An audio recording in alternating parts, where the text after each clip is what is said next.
C'est moi, Agathe Dumont. Je viens d'emménager dans cette maison, qui, au fond, n'a rien de nouveau pour moi. C'est ici que j'ai grandi, entourée des rires, des bêtes et des chants. Mais aujourd'hui, ce n'est plus une simple maison d'enfance. C'est un héritage et un nouveau départ. En rangeant mes affaires, je suis tombée sur ce vieux livre, celui que ma grand-mère m'a laissé. Ces mots résonnent encore, comme si elle était là, à mes côtés. Si tu lis ces pages, c'est que je ne suis plus là pour t'accueillir, mais cette maison, elle, t'attendait. De l'extérieur, elle a gardé sa beauté. Mais à l'intérieur, mes forces n'ont plus suffi. Je te laisse ce foyer comme on laisse un héritage vivant, avec ses murs abîmés, ses souvenirs intacts, et surtout ses promesses d'avenir. Cette ferme a nourri notre famille pendant des générations. Elle m'a tenu debout, même quand je ne pouvais plus réparer ce qui cassait. À toi maintenant de lui redonner vie, Agathe. À toi de faire résonner les rires et les pas d'enfants dans ces couloirs. Et, je l'espère, de transmettre un jour ce livre à la génération suivante. En fermant ce livre, je sens tout le poids de ce qu'il représente, et je n'ai qu'une envie, sortir. Aller le retrouver. Saphir. Le fidèle compagnon de ma grand-mère, toujours à ses côtés. Pour moi, il n'est pas seulement un cheval.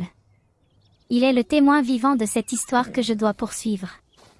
Il a vu grandir la petite fille que j'étais, et aujourd'hui, il accueille la femme que je suis devenue.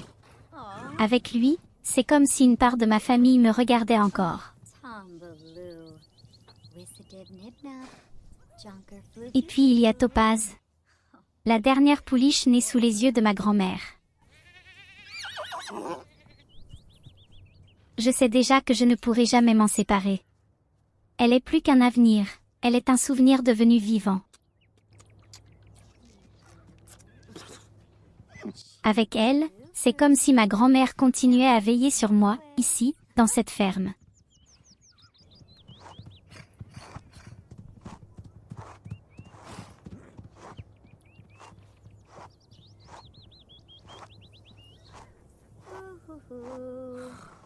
Et elles, ce sont Opale et Ambre.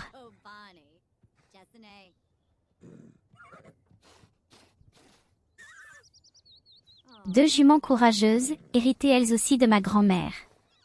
Elles portent chacune une nouvelle vie, deux poulains à venir. Ici, c'est comme ça, la ferme vit grâce à ses naissances. Certains poulains s'en iront vers d'autres foyers, pour écrire leur propre histoire. Mais à travers elles, je sens déjà que l'avenir de cette ferme est en marche.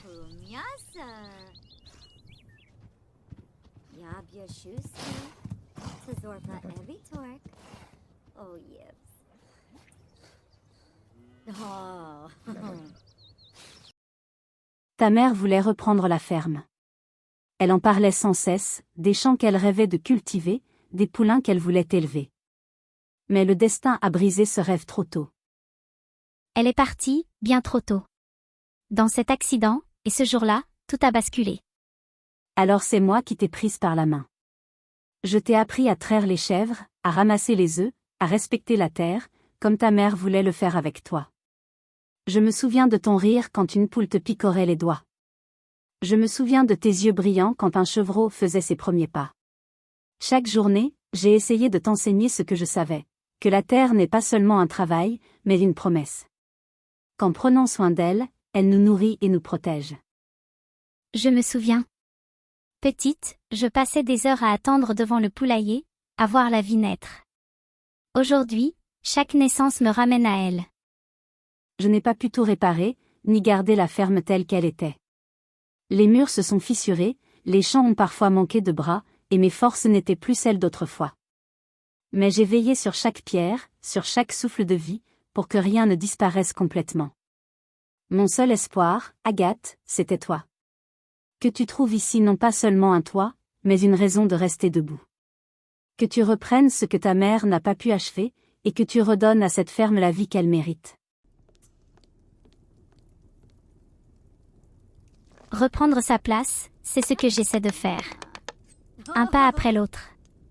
Un repas, un bocal, un sourire pour demain. Quand je coupe les légumes, j'entends encore les conseils de ma grand-mère.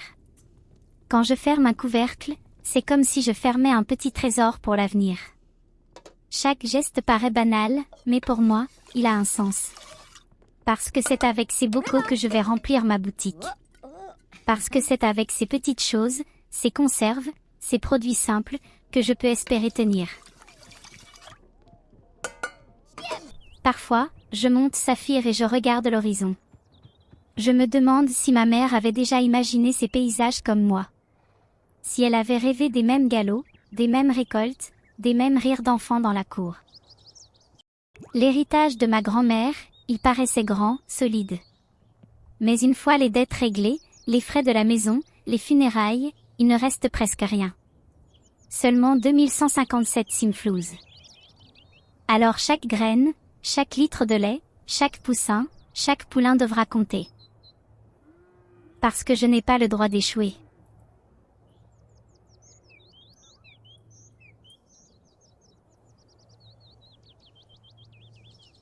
Quartz a grandi, et il a quitté la ferme. C'est toujours un moment difficile. On s'attache, on rêve de les voir grandir ici. Mais il faut aussi accepter, leur départ fait partie de l'élevage.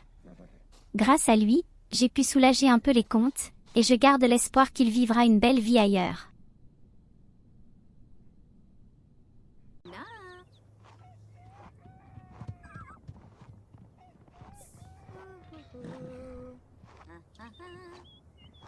Émeraude, elle, commence son débourrage. Chaque jour, je prends le temps de lui apprendre la confiance, le respect, la patience. Ce sont des gestes simples, marcher à la longe, accepter une main posée, découvrir peu à peu le monde. C'est le plus beau cadeau que je puisse lui faire.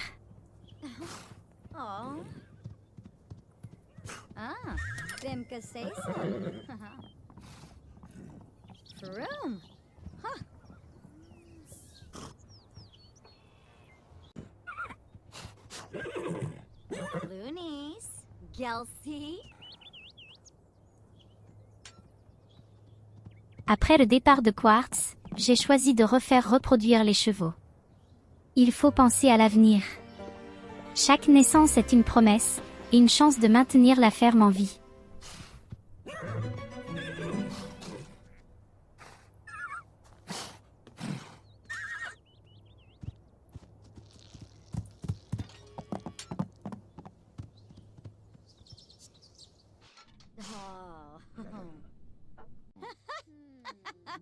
La boutique ouvre désormais 3 jours par semaine, le mercredi, le samedi et le dimanche. C'est un équilibre qui me convient mieux. J'ai plus de temps en semaine pour les animaux, et surtout pour l'élevage des chevaux. Et chaque client qui franchit cette porte, c'est un pas de plus vers la survie de la ferme.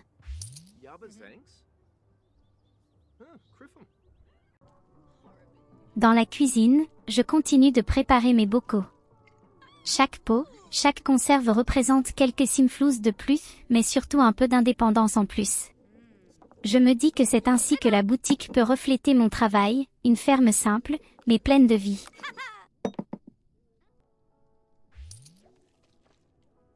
J'ai réduit le potager. Mieux vaut moins de culture, mais soigné. Chaque récolte devient plus précieuse quand on peut vraiment s'en occuper.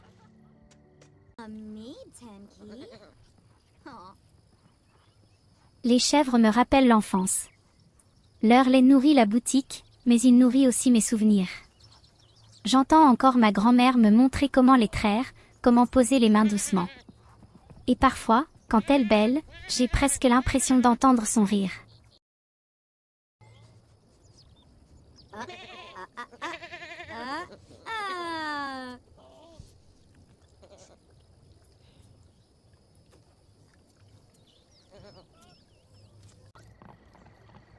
Quand je monte à cheval, tout prend un autre sens.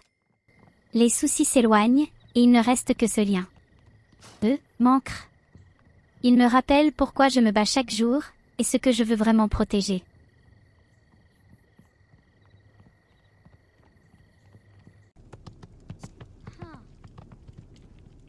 J'ai aussi investi dans un ordinateur. Un outil indispensable pour suivre mes comptes, commander ce dont j'ai besoin, préparer la suite. Parce que j'ai un projet plus grand, construire un vrai magasin, solide, à l'abri de la météo. Un lieu digne de la ferme des 4 sabots.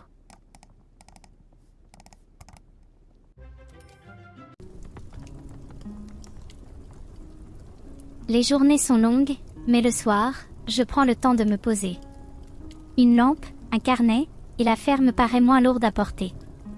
C'est dans ces moments-là que je réalise, petit à petit, j'ai trouvé un rythme. J'ai appris à déléguer, à m'organiser, à m'accorder du temps pour les chevaux.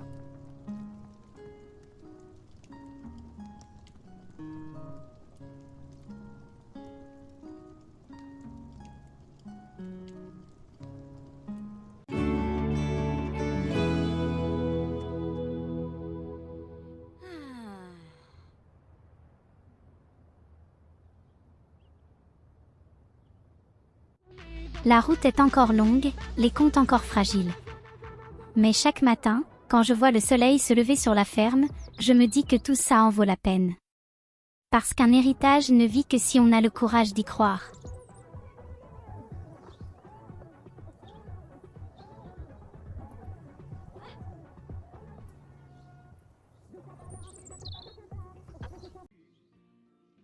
Pendant longtemps, je me suis demandé si j'étais capable de reprendre cette ferme.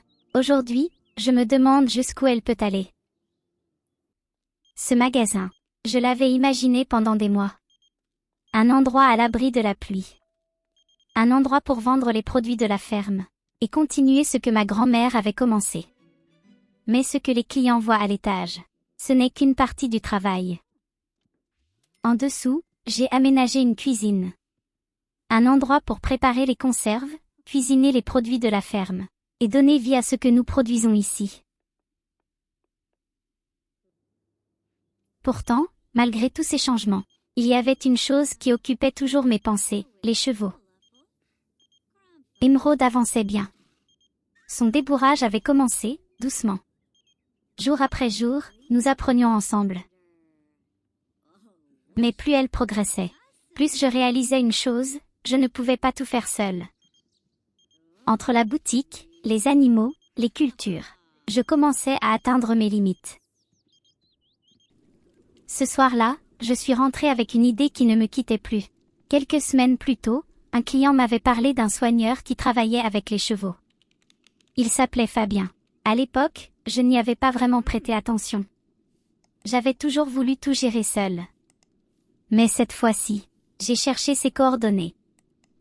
Je pensais simplement demander de l'aide pour Émeraude. Je ne savais pas encore que cette décision allait changer bien plus que le travail des chevaux. Le lendemain, Fabien est venu à la ferme. Je l'avais contacté pour Émeraude, simplement pour avoir un autre regard. Très vite, nous avons parlé d'elle, de son caractère, de son débourrage, de tout ce qu'elle avait déjà appris. Puis, il m'a proposé de partir quelques instants avec elle. Pendant ce temps, je suis restée à la ferme. Mais pour la première fois depuis longtemps, je n'avais plus l'impression de tout porter seule.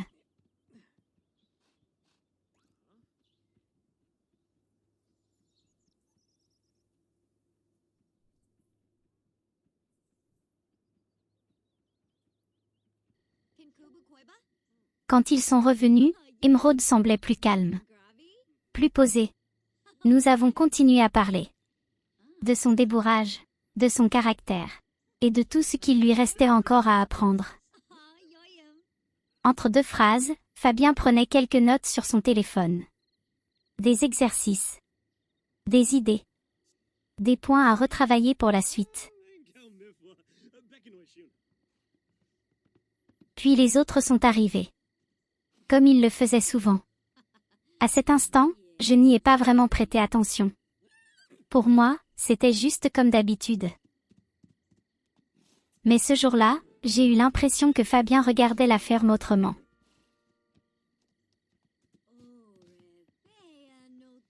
Pour la première fois depuis longtemps, j'ai eu le sentiment que je n'étais peut-être plus seule pour porter tout ça. Nous avons continué à parler. Des chevaux, de la ferme et des projets. Et sans vraiment nous en rendre compte. Les heures ont passé. Et pour la première fois depuis longtemps, l'avenir me semblait un peu moins lourd à porter.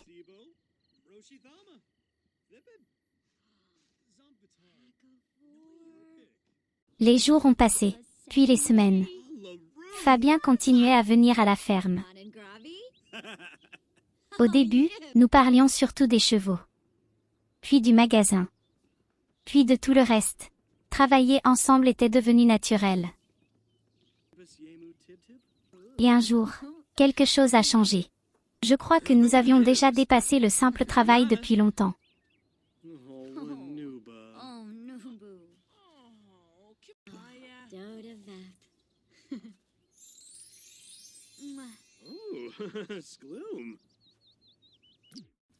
Les mois ont passé.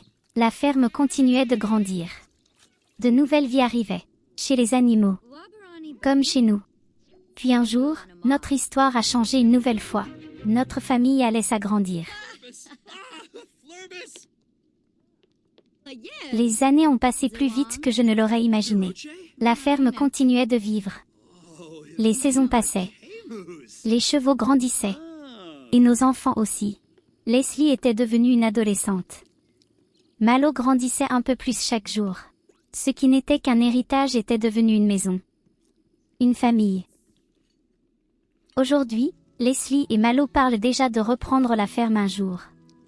Et je crois que c'est là que j'ai compris une chose. Je ne leur ai pas transmis une terre. Je leur ai transmis une histoire.